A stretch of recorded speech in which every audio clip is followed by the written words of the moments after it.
radio season.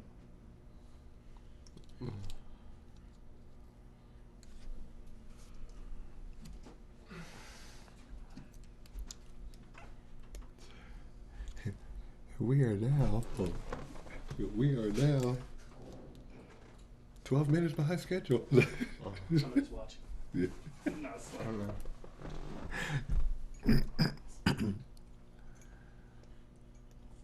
We need to come up with a name for this.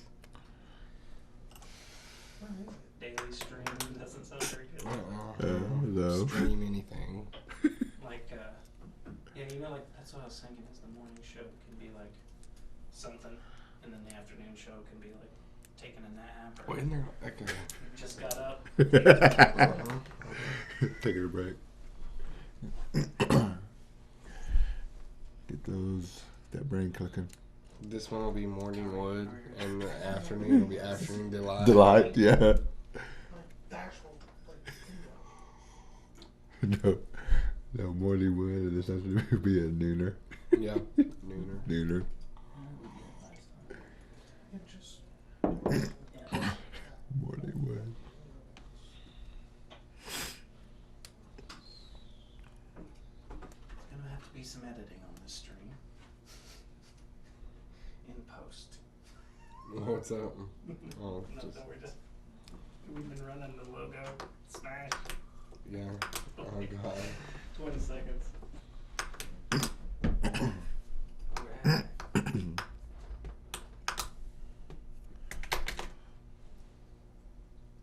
Remember what's going on? Did we ever? Were we able to ever confirm that was in fact Doug Dillamore with the hat on the other day? No. No. We didn't. Unfortunately. I don't know who that is. No Can you confirmation. Google search the guy? Well, the guy in the chat was like, yes, that is Doug. He was like, is that Doug Dillamore? Yeah. And then he was like, oh yeah, it is. He's back. I don't know who that is. That is a joke. Whoever that guy is was being a jokester Yeah. and wanted to marry Devaney.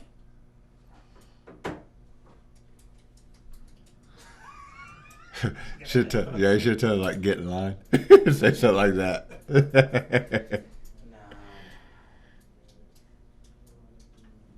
Yep. Yep. All right, I'm bringing you guys in. There you are. All right, welcome into the newsroom here at Mvskoke Media as we continue. Sort of our celebration doesn't stop with just one day of launching the new website. We want to keep everybody driven to this site. We want to keep everybody enthused about what we have going on, looking at our material, and we thought what better way to do that than update everyone, on a regular basis and have everybody watching our stream. So myself, Jason Salzman, along with reporter Darren DeLon today, and Darren's joining us in studio here as we get ready for the Monday, April the 3rd? Fourth. Okay. Yes, the Let's 4th. see, I don't even know what day this is. April the 4th. So, got a lot of things going on, but what are you working on for this week, Darren? Right now, I'm working on.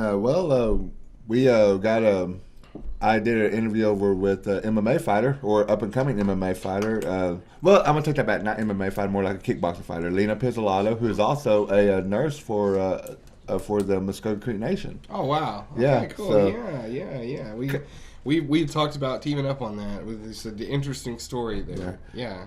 I really it's pretty cool. I mean, whenever I talk to her, she told me about what made her want to get into that martial arts, and it's a pretty cool story. And I mean, I'm ready to see what y'all's going to be able to do with that as well. Yeah, she's got a fight coming up, I think, at the RV ranch. Right out No, matter of fact, what happened at the RV ranch, her opponent backed out at the last That's right, second. okay. So, but she does have a fight. You are correct, but it's going to be at the Brock Gym here in Okmulgee. Oh wow! All right. And that'll be April 23rd. April 23rd, yeah. all right, coming up here in just a few weeks, and we'll have to keep an eye on that. It should be a pretty neat story, and we thought about really structuring it to show the discrepancy between her work life and her athletic life. Yeah. What she does in her spare time, things like that, and that'll be a neat little story. Yes. We continue to see lots of people watching our videos online, specifically Tafumbaji, the one that I did about the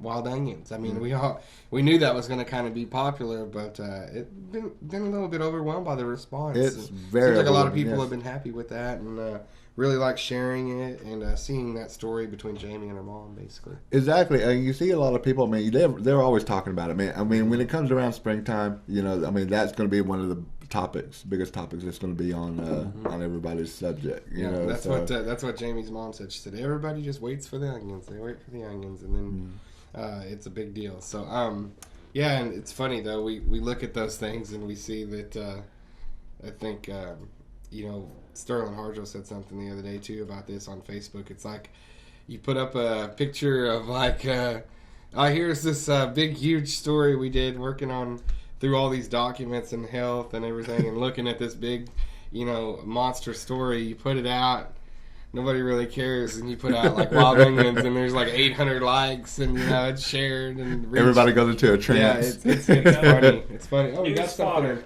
News fodder. Yeah, Okay, bringing there it you go. on in here.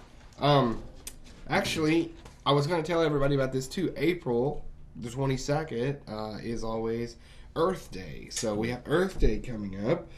What's cool is our environmental services department here at Creek Nation, they really get behind this program that they do on Earth Day. Before they have big cleanup days, Yes. and then you go out and, you know, they feed you and everything like that. It's pretty awesome.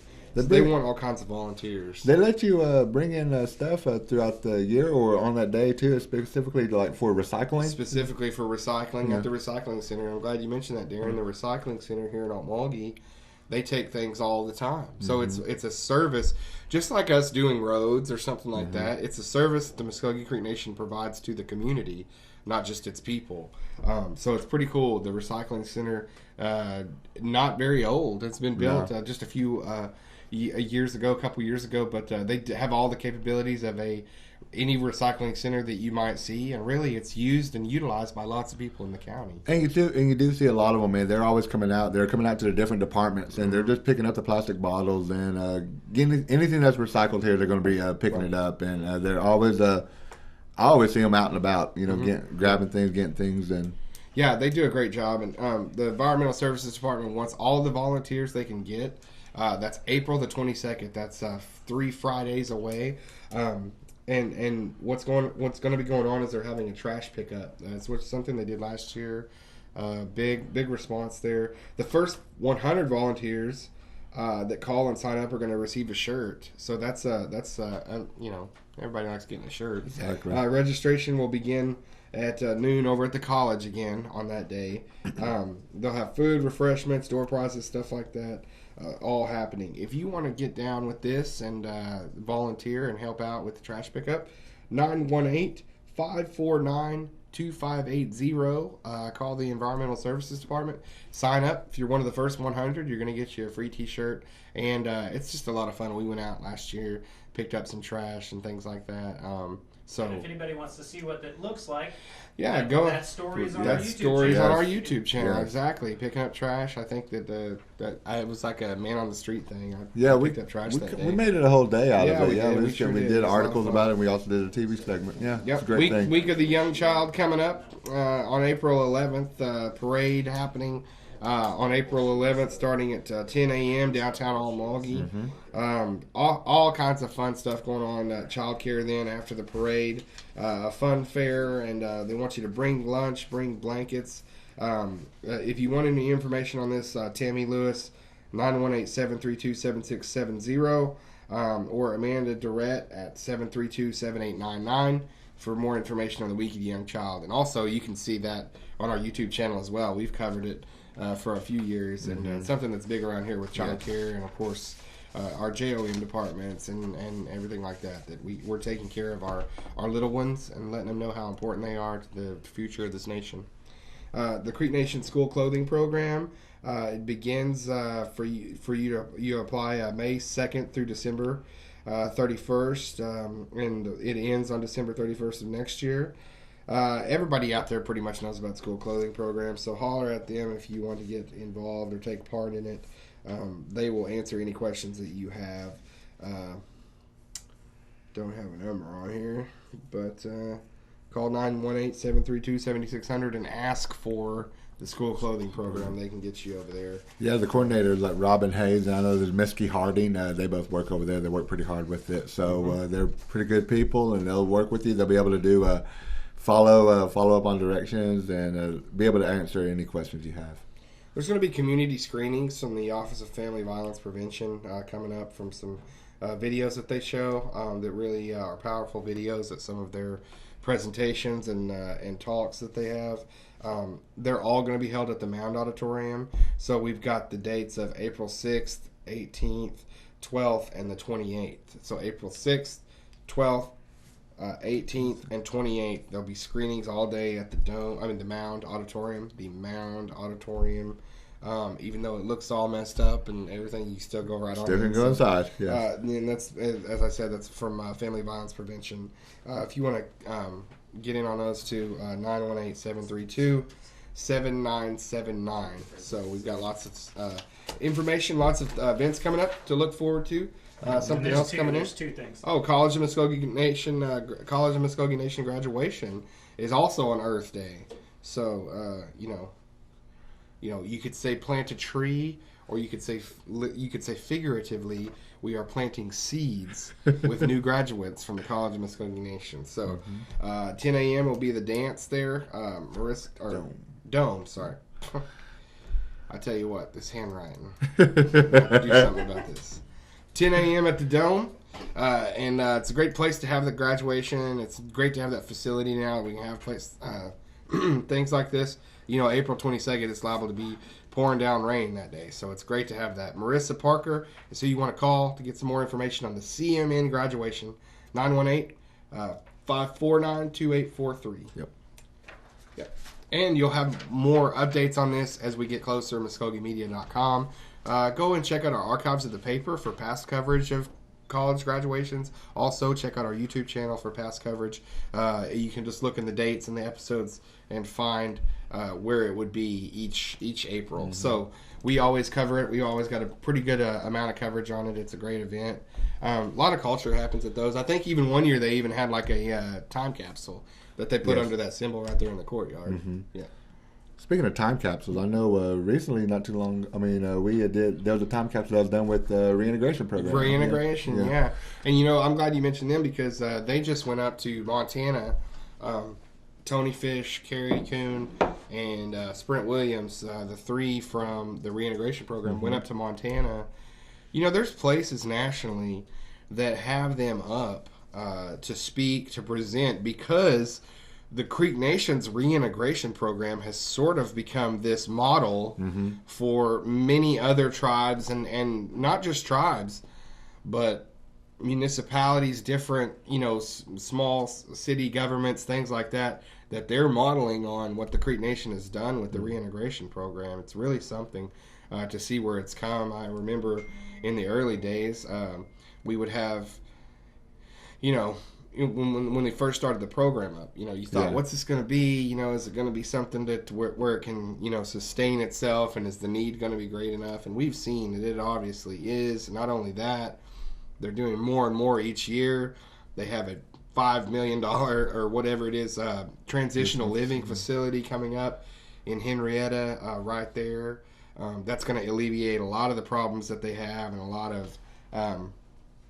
lot of budget strain from having to find places and pay to house in the transition. Because what the reintegration program does is they bank on the fact that in those crucial early reentry times, they have to be able to have contact and be able to monitor. And even though they're out and they're free and all that, they still have to be able to monitor to keep them on the right track, because the main thing they want to keep away from is to keep a low recidivism rate. They want to keep people out and back into society smoothly, seamlessly, and the only way to do that is to kind of have tabs on them and be able to say, if you have a good, solid foundation. And I think that's what the transitional facility will provide. Yeah, they've been doing a lot of things. And you remember, it's funny how you brought that up. How you saw when the baby phase is what they were doing. I remember Tony was bringing up, Tony Fish, their director. He brought up how it goes. All he remembers, all they had was pens and paper. Right. That was it. A couple chairs, Yep. and that's how they got their Big start. painting. Yeah. They had the mural painting, and you go in there now, and everything is sort of kind of grown, and it's nice to see. And they've added things. They've added staff, and they've added capabilities in a lot of ways. So it's pretty neat to be able to see that department grow and all that. And we've covered them too. So if you look on our YouTube channel, again, shameless plug, but we want to throw everybody to our YouTube channel, our online channel, as much as we can. Not only is it a place to watch videos, but it's community. It's you subscribe, you can interact on MvskokeMedia.com. You can talk, you can chat.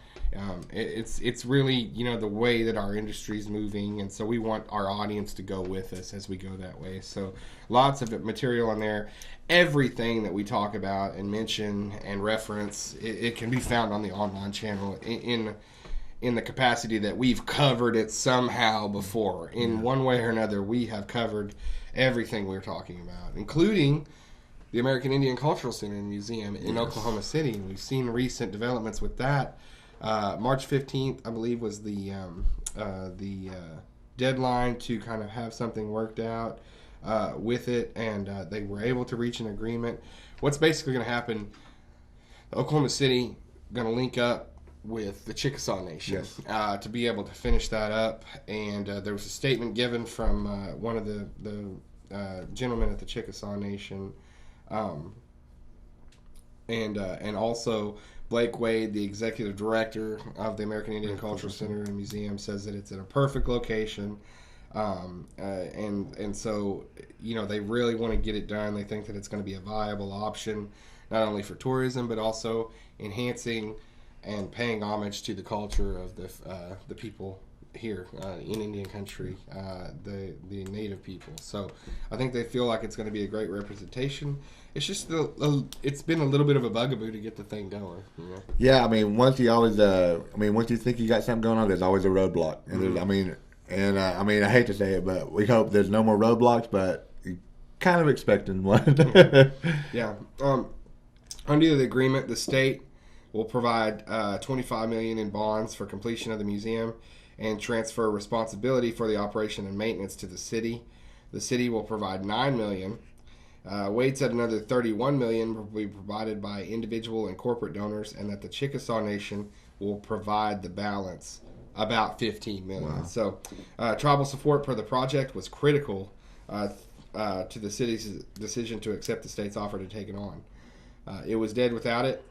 So says Jim Couch, the city manager of Oklahoma City. So that's basically, look at that, what that says. The city is drawing a line in the sand and saying things like this are going to have tribal support before we'll even get on board. Mm-hmm. So I think that's interesting to look at. That's going to be an interesting thing to look at there is I think you're seeing more and more people, and you look in the comments in these stories, and a lot of people are saying, taxpayers' money, why don't the tribes take care of it? Mm-hmm. It's their, center and whatnot. So we're going to have kind of that conversation going on. It's interesting. It's a very polarizing story. Yeah. But we've done stuff on it too. I mean, when we were 7 years ago. Yeah, from a dirt field. From a dirt field, yeah. We were out there with, nothing out there. And now you can see, there's actual structure. But very much, a slow, crawl process. We've seen it. Actually, one of our Creek citizens, Shoshana Wasserman, has been involved from one of the very early stages, actually working with marketing and communication there for the center. Do they have a timeline, or does it mention a timeline? Maybe on completion. I think if we saw a timeline on this, man, there'd be a lot of people with egg on their face. Yeah, because it's just been. Like I said, it's been almost. On their, do they try to use the web? It's a good question. Because see what their web presence is. It's not mentioned in this story, but I think I'm pretty sure they got some kind of web presence. Let me pull that up real quick, just because you can drive people to a website if they got a good one.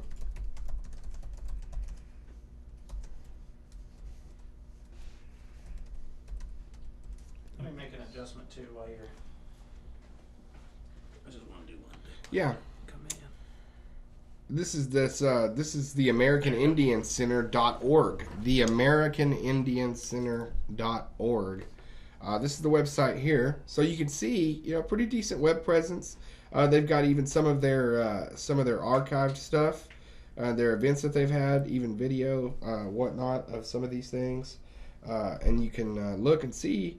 It's not only about the center, it incorporates Oklahoma City tourism, stuff like that, shop and dine, whatnot. Those aren't going to be all tribally owned, or even Native American owned, businesses, places to eat, stuff like that. So they're pushing culture, city, everything like that. Mm-hmm. It just seems like it's going to be a straight down the line partnership, really. And I think that's the city and the city officials, what we've heard from, that's kind of the way it had to be if they were going to put up anything. Mm-hmm. You know what I mean? So it would be wholly tribal owned, tribally operated if there was not any funds needed from the city or Oklahoma in general. But since that's not the case, we're going to have to, sort of share some of the responsibilities and some of the marketing of it too. So you look here, they do have the site, the AmericanIndianCenter.org. You'll want to keep up with that and keep up with the story as it unfolds and as it looks like they're getting a little bit quicker to build this thing. Mick Cornett feels good about it, the mayor of Oklahoma City. So, also, we've been following a story in USA Today. It was actually published on Friday. But a killing of Navajo woman by cop sparks outcry. Now, this was in Arizona, and it's a shooting of a Navajo woman. I believe she was shot 5 times, and she was suspected of shoplifting a case of beer. Members of the Navajo Nation, whose reservation borders Winslow, Arizona, where this took place, said L'Oreal Sinjin, I would imagine is how you say that, 27 years old, suffered discrimination and excessive force.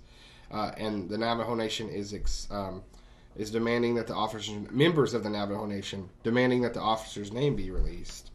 The Winslow police say this woman brandished a pair of scissors at the officer before she was shot 5 times on Sunday. So, took place a couple blocks away from the convenience store where it happened. When the officer attempted to take her into custody, so the police say she fought back, got the scissors. The officer felt a substantial threat and shot her 5 times. So I don't know. These are always, what do you say? We want to trust the police to serve and protect us in our communities and things like that. And we also understand the tough job that they have. So these guys go out every day, these ladies and men go out every day in uniform, and they don't know if they're going to be shot at or stabbed at or anything like that. We pretty much have a good idea. Darren, you and I don't get up every day going, well, we may be shot at. Yeah.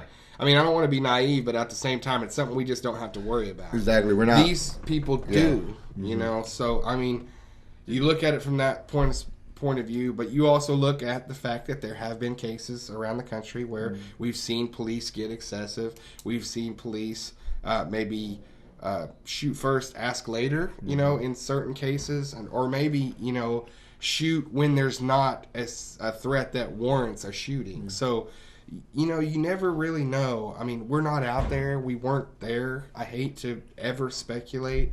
But it looks like the people in that community, the Navajo people specifically, are ones that are feeling that this was a little bit excessive.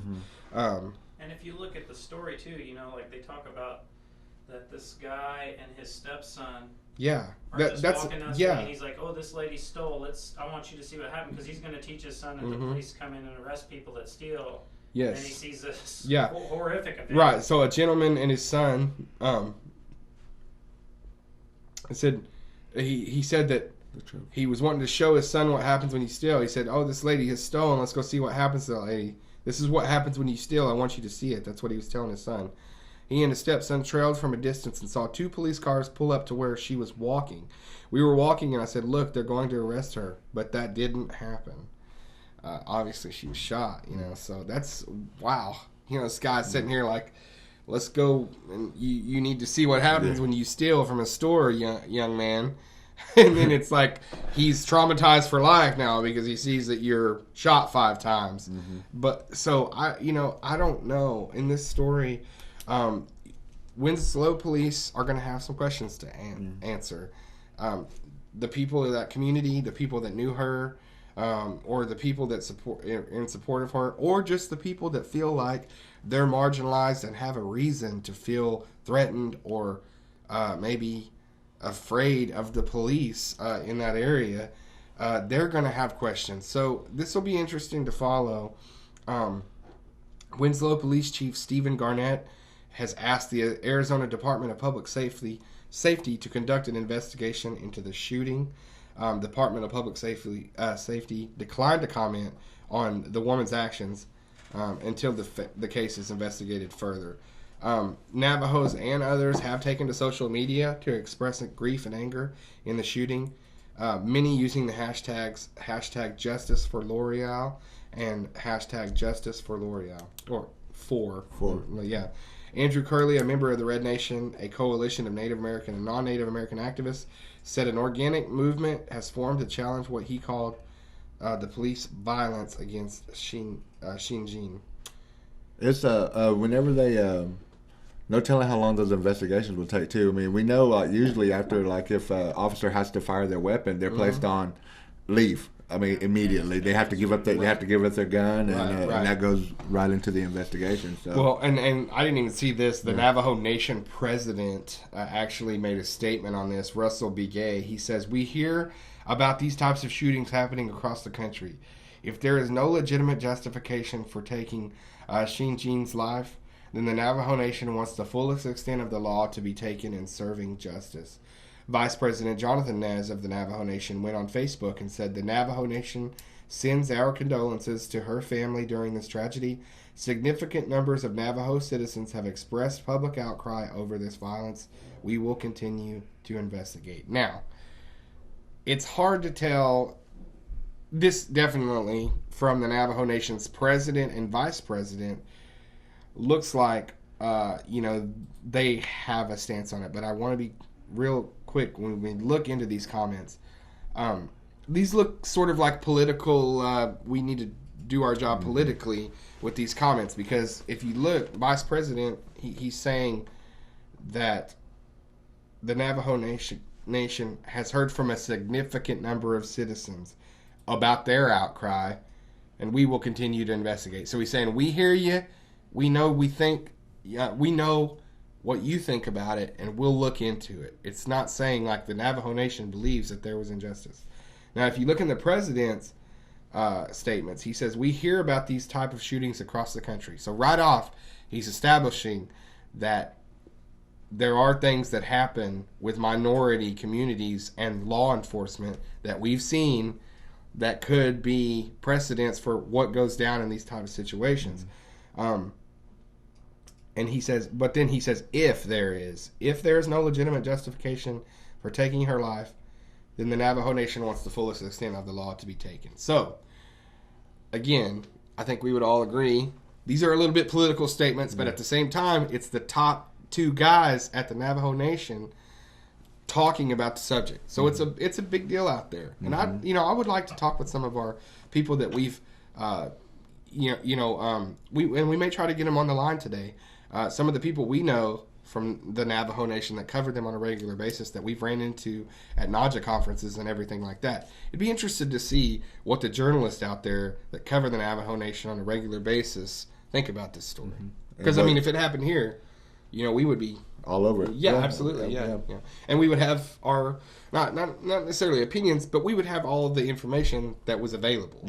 So, and, USA Today did a good job here on the story. I mean, they're just kind of providing what they have. But I think if you had more of from the area, more of an inherent look at it, you can maybe see. We may talk to some people from Navajo Nation that this stuff happens all the time, and they're like, "Why does this one make the USA Today? This happens all the time." So we'll have to take a look at it, and we'll continue with that because we've got a lot on our own plate, but this is important stuff, and I think that it's something that we definitely wanted to bring out today. And you can go and find that. I think that's still on USA Today's website, right, Josh? That's up today. Yes, it is. USAtoday.com. And it's one of their top stories. So it's definitely happening out there in Arizona. Something to keep an eye on, keep looking at. It's also worth noting that she had a 7-year-old daughter. A 7-year-old daughter, too. No matter what that woman did, whether she's fully guilty and whether she fully made an action that justified what happened to her, the fact remains that that's a little girl, 7 years old, without a mother. Or she probably didn't know. She probably had no idea and had no business if her mom was stealing or something like that. That's not her fault. So, I mean, it's a tragedy all the way around. And one of the things that I didn't see mentioned in the USA Today article, and Josh, you can correct me on anything, is the distance from where the shooting happened to the Navajo reservation. Was it next to the reservation? Was it far away from the reservation? Is this a Navajo citizen that lives far away from the reservation? Yeah, I think it's just on the border is what it says here. I'm willing to bet that it's right next to the reservation because typically you will have city forces that have a low regard for the reservation. Right. Well, and look here, you can see, Jared, I got a map. If you can get that up. Yeah. If you can look, the Winslow here is, right. It might as well be in the Navajo Nation reservation. They see natives from that reservation in their town all the time. I guarantee you. And those police officers are probably looking at an enforcement scenario that's going to run, this person's going to come out here, or from their perspective, is going to come out here and commit a crime and then go back on the res, and we won't be able to pursue them. And that's going to be something that USA Today's article probably didn't mention, or maybe it did because they got a map. But that's, then you're painting a scenario where the police officers are conducting things that maybe they should just not. This will be another interesting note. The officer that shot her wore a body camera at the time of the shooting. So we need to see if that'll be released, and that may change the game. Yep. Because he's going by with what he said earlier that I guess he was going to try and restrain her, and that she brandished that pair of scissors. Yeah. Well, and here's the thing: if he's got a body camera on, if he's got a body camera wearing it. It better have been on, and they better release it because these are the only. That's why those guys are wearing body cameras is to clear up things like this. And they've had trouble with jurisdictions in Arizona. Oh yeah, their body cams. This gentleman representing the. We got breaking news. Guys. Breaking news. Hold on. We interrupt this program. Thank you, Gary Fife. Gary Fife bringing us in, host of the Mvskoke Radio, the wildly popular and award-winning Mvskoke Radio. Regarding Commission of Executive Officers here at Mvskoke Creek Nation. Purpose. The purpose of this commission is to affirm authorities and responsibilities to the following individuals as acting in order to carry out the daily functions of the respective office for which they are named. Secretary of Health. Okay. New acting Secretary of Health is Shoneen Alexander Ross.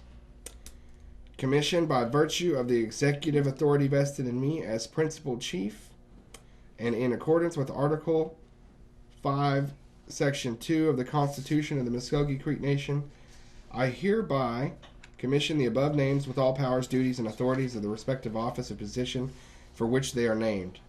The commission of the above individuals shall become effective immediately. And actually, this is the only one. Highlighted, but we have two new other ones as well. Yeah. Controller is now the acting controller now on this memo is Ruby Booker, and the Secretary of Education, Employment, and Training is Mr. Gregory Anderson. So Ruby, who's for many years handled the budgets around the Creek Nation, people know Ruby. Also, Shoneen Alexander Ross has been on the health board. And I don't know what her title is right off the top of my head, but she's been one of the executives at the health department. And then Greg Anderson, for many years at the Eufaula Dormitory, the son of Perry Anderson, former HR manager and longtime great basketball coach in college. So just everybody knew Perry, and does the rodeo out? He did the rodeo out here for a long time. Greg is a fellow OU grad like me, so we're all good buddies. No. No. Greg Anderson, so many years involved in education here at Mvskoke Creek Nation. So that's interesting. I'm glad I looked at the other ones other than just the can highlights. We get this up? Is there any way we can get this up? Or we'll have it available. If they haven't emailed that. I mean, I'm pretty sure they emailed that out. Pretty sure it's been emailed out. Yeah. You know what we need to do for the next stream is we need to get logged into somebody's email there. Yeah. So all you'd have to do then is, click it and you would see it. Yeah, okay. Oh, we'll do that. We'll have this on for you later. And maybe we'll have a little bit more for you later on this. I don't know. Now, with them being commissioned, does it have to be approved by National Council as well? They'll have to be approved. They'll have to be approved, and they'll have to go before the council, like I said. So they get to do that fun stuff, get to stand up and, basically interview in front of our legislative body. So we've had some changes in the past couple of days. He's swapping out commissions that haven't been heard yet. Yeah. So we might get some more news from the executive office today. What Chief Floyd reason for that. What Chief Floyd is doing here is, and I think it's important to note, is that when he first came on, okay, his first few days in office, of course, he names executive officers. Mm-hmm. But I think as time goes by, he sort of, and not trying to jump into his thought process at all. I'm just, as a journalist, I'm just breaking down, what I see happening. He almost sees this where, not that those other people weren't his people, but he gets a better understanding of what he's working with. Of course, at the time, you just have to get out a cabinet to make sure things can roll. But I think he's putting more people in that maybe he knows or from experience of their work anyway. But I just see that as more of a... People ask, what's the deal with new executive officers being named? I think it's just more of you're seeing a principal chief have more time in office to get comfortable with the surroundings, with the situation. With people that are going to work close to him day by day. Right, exactly, Darren. That's something else for you. We got something up? Yeah, okay. Give it a moment, because that printer's probably still warming up. Oh, okay. Alrighty. So, I mean, we have a couple things. I mean, Daniel Wynn III, Daniel Wynn III? Yeah, Light Horse Police Chief now. Yep, and Ruby Booker, as I said, a lot of people know Ruby, and she's just speaking from my own personal experience. You go into the budget meetings, and she's pretty sharp, you know, about the process. Mm-hmm. So, has the credentials, definitely.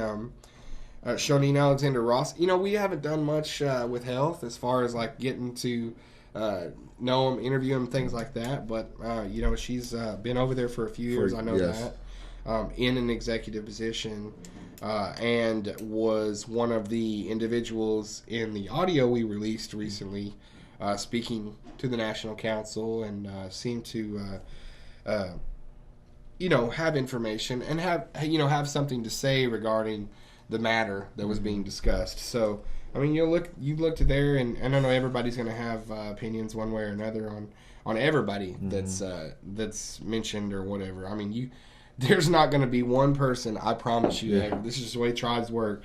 There's not going to be one person ever put up for these positions where everybody's going to be like, yes, awesome, great.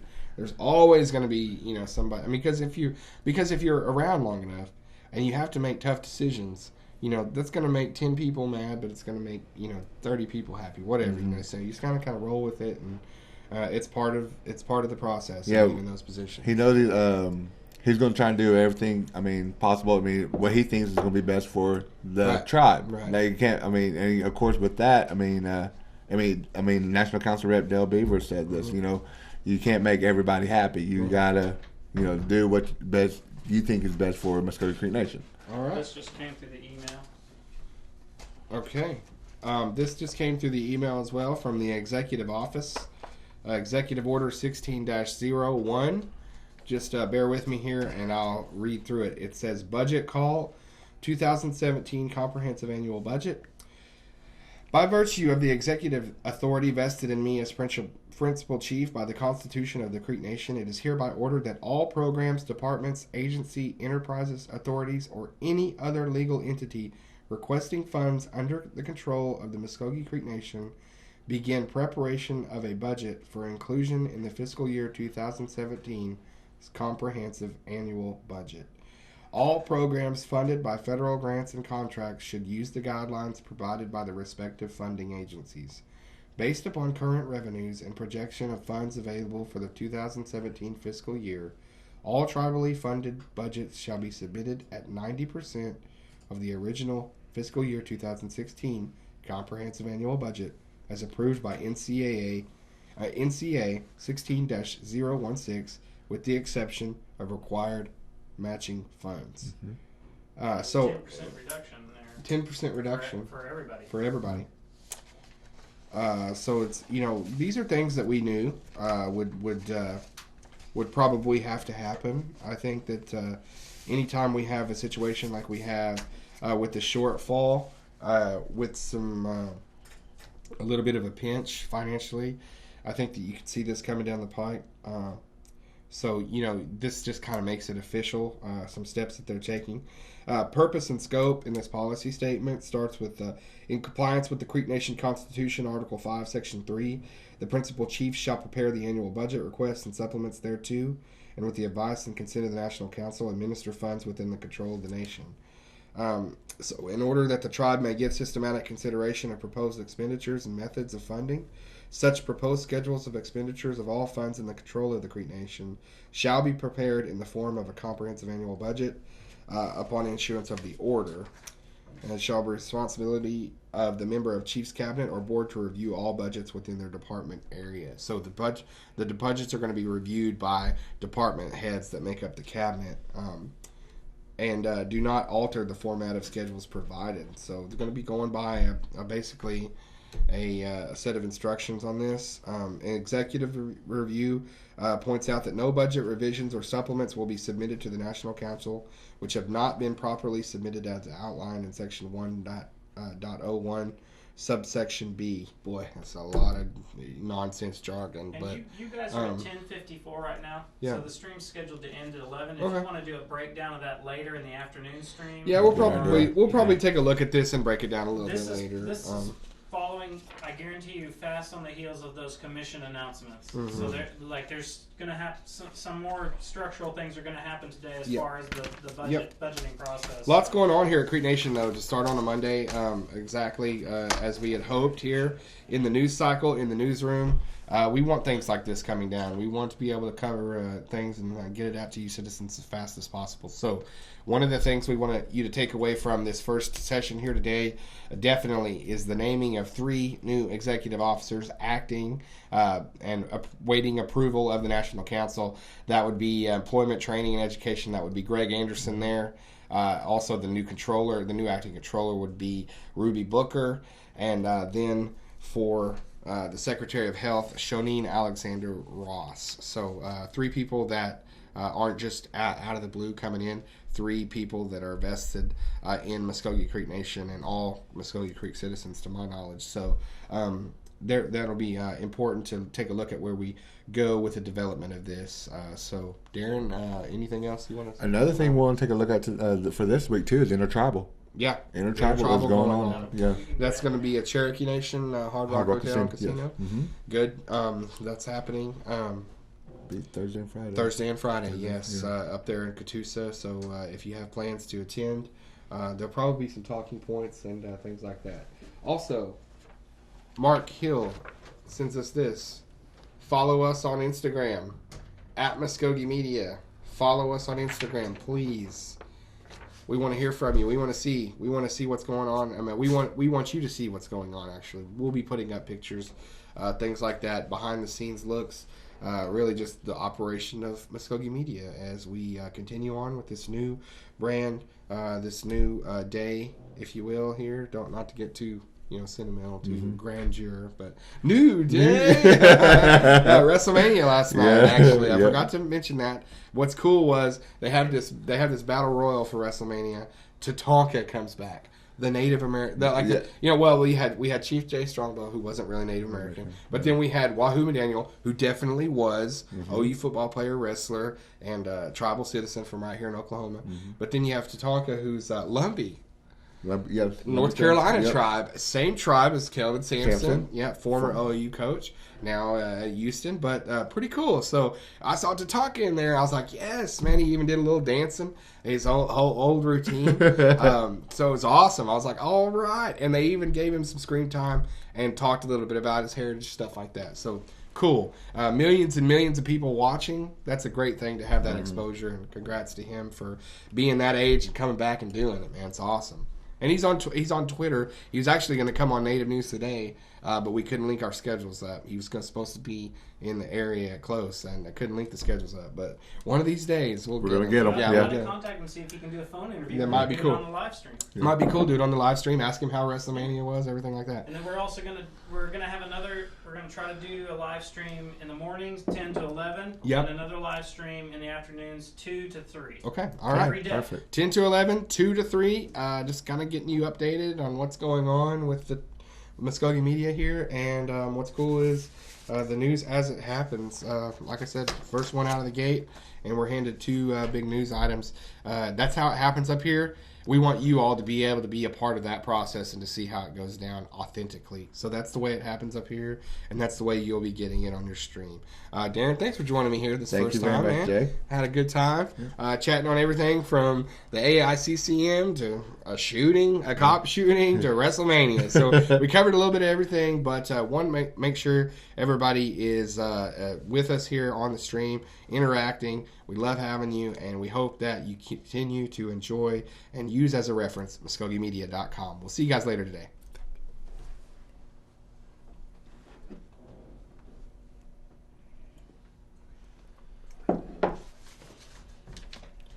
And wow. All right. Pretty awesome, man. Thanks. Yeah, man, good job.